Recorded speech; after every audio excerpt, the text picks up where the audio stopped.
Another day, another basketball stories na naman ang pagkukwentuhan natin.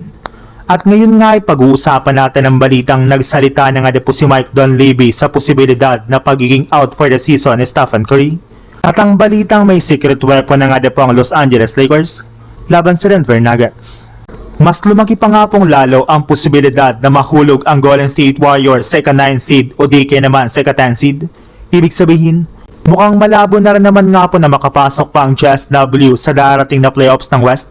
Since ayon nga po sa isang kumalat na balita ngayong araw sa social media, favored na nga po ngayon na hindi makapasok ang Warriors sa playoffs sa pang-apat na beses na pagkakataon sa nakalipas na 7 taon.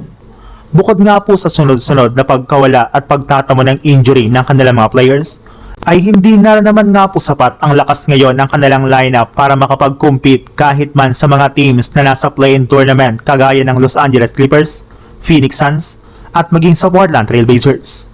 Sa ibang balita naman, may tsansa na nga po ang Lakers na makaangat sa ika-5th seed ng Western Conference kung sakasakali man na matalo nga po nila bukas ng umaga ang kupunan ng Denver Nuggets sa kanilang magiging bakbakan.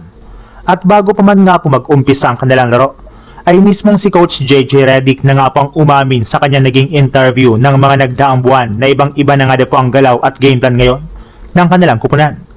At lahat nga po ng mga iyan ay nangyari simula nang makuha nila ang kanilang bagong player na si Luke Kennard.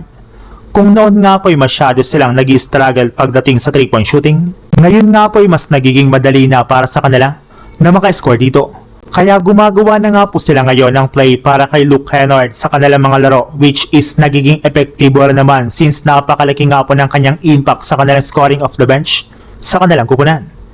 Inamin na rin naman nga po ni Coach Redick na kailangan talaga nila ito sa kanyang scoring ability sa 3-point line sa kanilang game bukas laban sa Denver Nuggets.